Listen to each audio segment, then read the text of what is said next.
Natalie, sobre síndrome de ovario poliquístico, hay una pregunta. ¿En qué momento como médico general o como profesional de la salud puedo sospechar que una paciente tiene un síndrome de ovario poliquístico? Bueno, Sebas, esto es lo que yo creo que más tienen que escuchar, porque todos se confunden, incluso hasta los médicos se confunden y piensan que síndrome de ovario poliquístico igual a ecografía con ovario poliquístico. Punto, ahí queda el diagnóstico.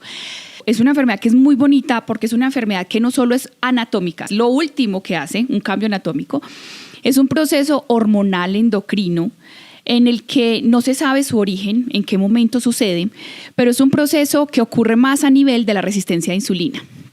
Entonces, es la típica paciente. El síndrome de ovario poliquístico tiene 28 fenotipos, pero la típica paciente con síndrome de ovario poliquístico es la paciente que llega muy gordita a la consulta, que es muy velluda, es llenita de acné, tiene la hiperpigmentación en la zona del cuello, en la zona de las axilas, en la zona de la ingle, y que consulta principalmente porque sus ciclos menstruales desde generalmente 18, 19 años, tiene ciclos menstruales 2 o 3 veces al año.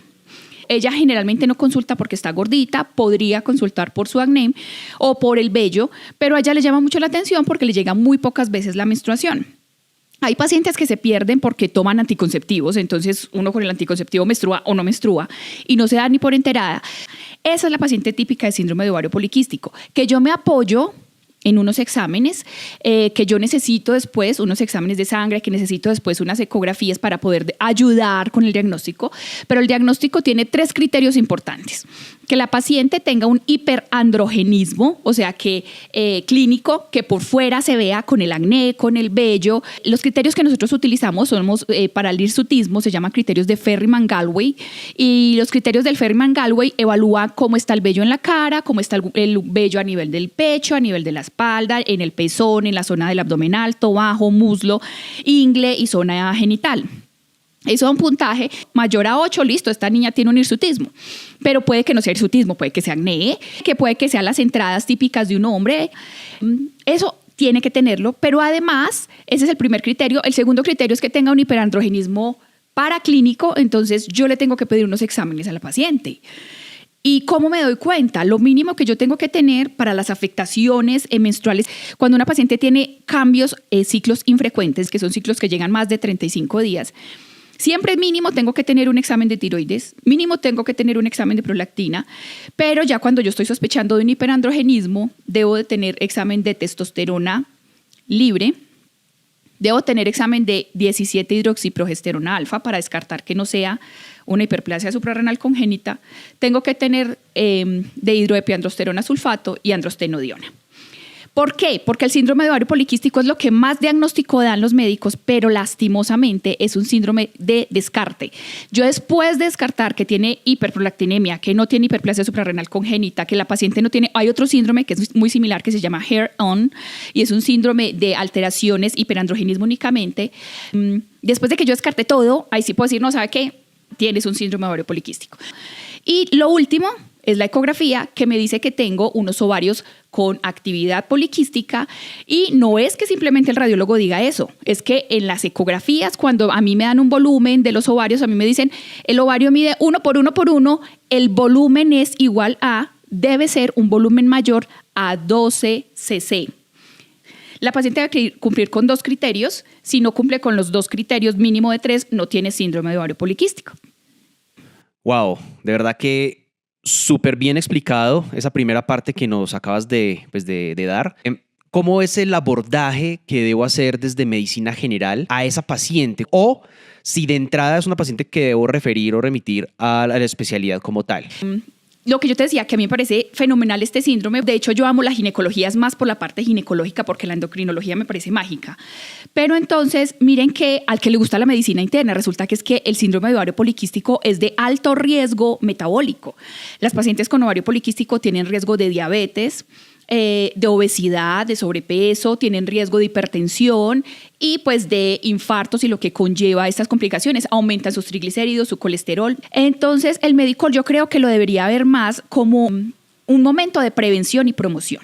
Así tiene que ver a las mujeres con síndrome de ovario. ¿Qué puede hacer el médico general? Claro, el médico general primero, la clínica, uno siempre le decían en semiología, por favor, miren la clínica, que la clínica dice mucho, y realmente en este tipo de patologías, aquí la clínica dice mucho y los dejan pasar, es por eso. Entonces llega la paciente con la acantosis nigricans, la hiperpigmentación típica en las axilas y en la zona del cuello, y no, la dejan pasar. Y eso ya los debe hacer sospechar. Miren que con el síndrome de ovario poliquístico uno no sabe qué empezó primero. Resulta que en el síndrome de ovario poliquístico hay una hiperinsulinemia. Y esta hiperinsulinemia aparentemente es la causante de que se eleven todas estas hormonas masculinas y salgan ese montón de folículos, los quistes que llaman. Se decía que los causantes del síndrome de ovario poliquístico era el mismo ovario que tenía quistes, que liberaba hormonas masculinas y que las hormonas masculinas hacían que se elevara la insulina. El problema en estas pacientes realmente, más que manejar sus menstruaciones, yo necesito controlarles la resistencia a la insulina para poder hacer el resto. Con eso tienen, para poder tener una buena prevención a largo plazo. Entonces, ¿qué puede hacer el médico general? Primero, identificarla, ver si tiene obesidad, ver si tiene sobrepeso, índice cintura-cadera, cómo son sus ciclos menstruales, lo mismo, evaluar el hirsutismo, evaluar el acné.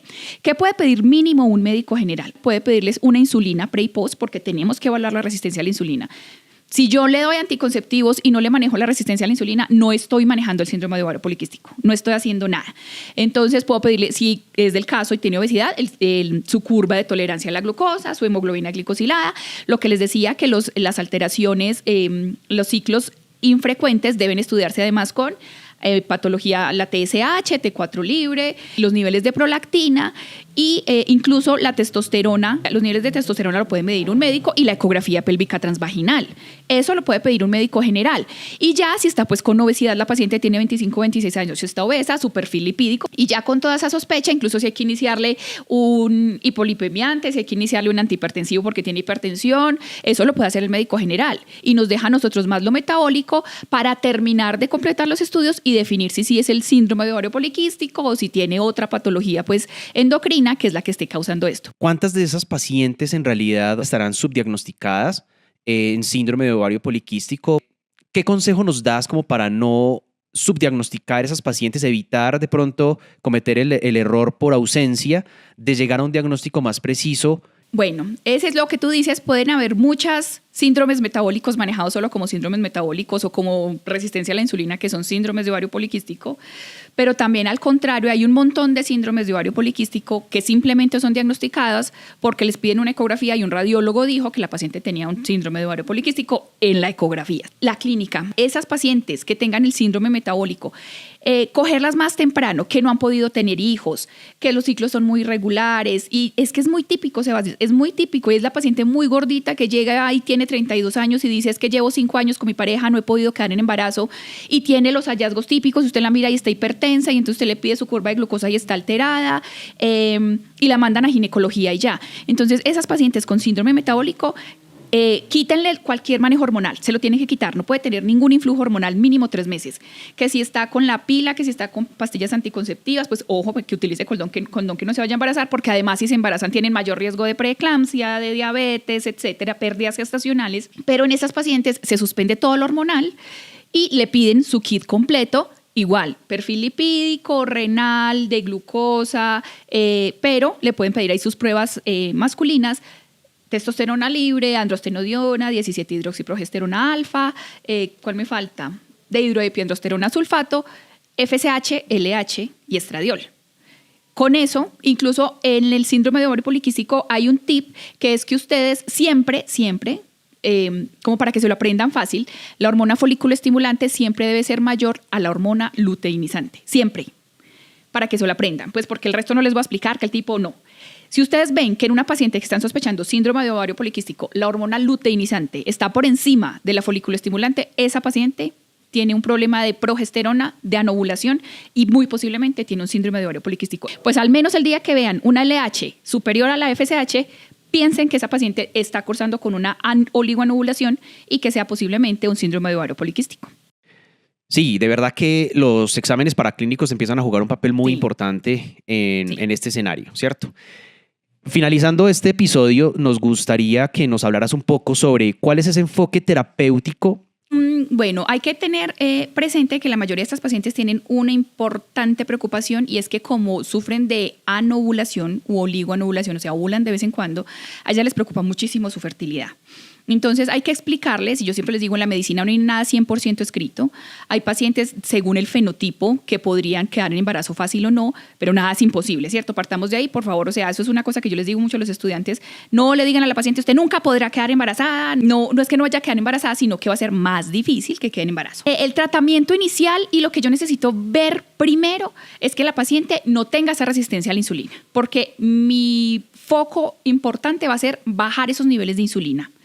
Y ya ahora hay muy buenos resultados en los estudios con el uso del mioinositol en tabletas para las pacientes para disminuir esos niveles de resistencia a la insulina. Sirve muchísimo para mejorar la ovulación. Impresionante. O sea, se embarazan. El mioinositol embaraza más que los hombres. El mioinositol. Y entonces, pero es una buena molécula que estamos usando. Pero bueno, un médico general puede iniciar manejo con metformina.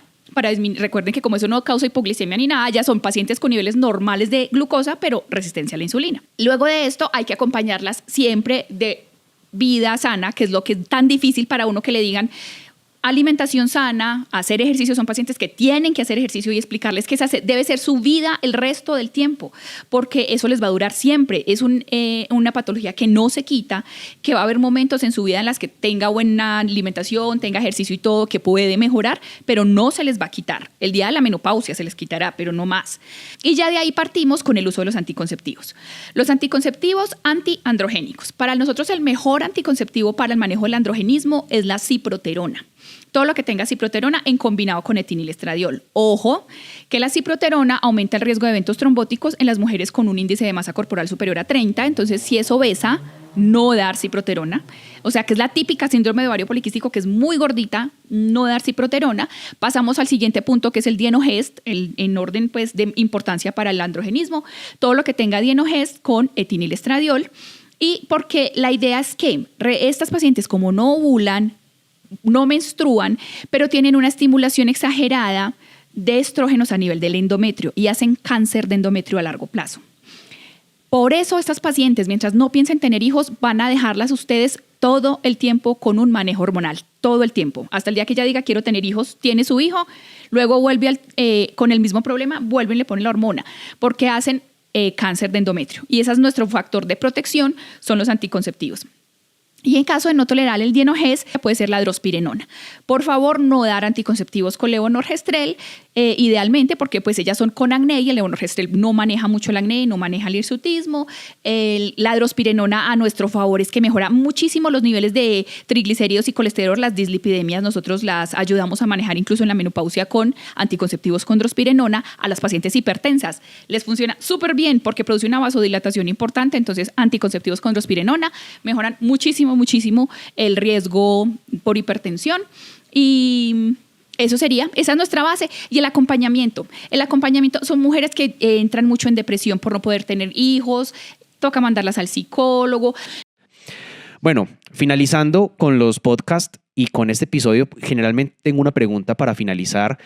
¿Cuáles son esos errores o esos momentos que tú dices, no hagan esto o por favor nunca jamás en la vida repitan esta acción en el enfoque de una paciente con el síndrome de ovario poliquístico? Primero, las mujeres cuando tenemos la menarquia, cuando nos llega la menstruación, tenemos derecho a que esos primeros 5 años haya una inmadurez del sistema hipófisis, del eje hipófisis-ovario, ¿sí? Eso está inmaduro. Como está inmaduro los primeros 5 años, las mujeres tenemos menstruaciones irregulares. O son muy frecuentes o son muy infrecuentes. Esto quiere decir que los primeros 5 años de la menstruación ustedes no pueden hacer el diagnóstico de síndrome de ovario poliquístico. No se vale que una paciente que está dentro de sus primeros 5 años después de la menarquia le den un diagnóstico de síndrome de ovario poliquístico, porque puede ser inmadurez de eje, hipotálamo, hipófisis, ovario. Ese es el más frecuente. Sí, niñas de 15 años, no es que yo vine porque el médico me mandó porque tengo síndrome de ovario poliquístico. ¿Hace cuánto te llegó la menstruación? Hace 2 años. No, muy posiblemente no tenga síndrome de ovario poliquístico. 2. El error más grande que cometen. Una paciente quiso hacerse un chequeo, se fue para donde X lugar, se tomó una ecografía y el radiólogo, no el ginecólogo, aunque también algunos ginecólogos a veces cometemos ese error, ponemos en la ecografía paciente con ovarios de morfología poliquística. Ya, Listo. Valoración por ginecología, paciente con síndrome de ovario poliquístico. Es lo más común. Y el otro, que es, pues me parece más grave, digámoslo así, que es que simplemente no evalúan a la paciente. No evalúan eso, lo que dijimos, la paciente llega hipertensa, con sobrepeso, diabética, muy jovencita, 23, 24 años, la mandan al internista y ya. Y son pacientes, no averiguan sus ciclos menstruales, cómo está esa parte, porque yo sé que uno cuando no es ginecólogo, de hecho cuando yo era médica general, uno no le dé tanta importancia, a duras penas pregunta cuántos embarazos. 1, listo, ya. Ni ciclos menstruales, ni cómo se comportan. Entonces, las pacientes que tienen ese síndrome de ovario metabólico, más si son de menos de 30 años, que dicen, no, eso era familiar. No, de pronto tiene un síndrome de ovario poliquístico. Entonces, por favor, en esas pacientes, investigar nuestra parte endocrina, a ver si es eso lo que está pasando con esta paciente. Bueno, Natalie, de verdad que brutal toda esta información que nos acabas de dar, súper completo. De verdad que dejas un panorama muy claro sobre toda esta información y cómo debemos enfocar, manejar. De verdad que muchas gracias por acompañarnos el día de hoy en este Revive Podcast. De verdad que dejas un nivel académico bien interesante.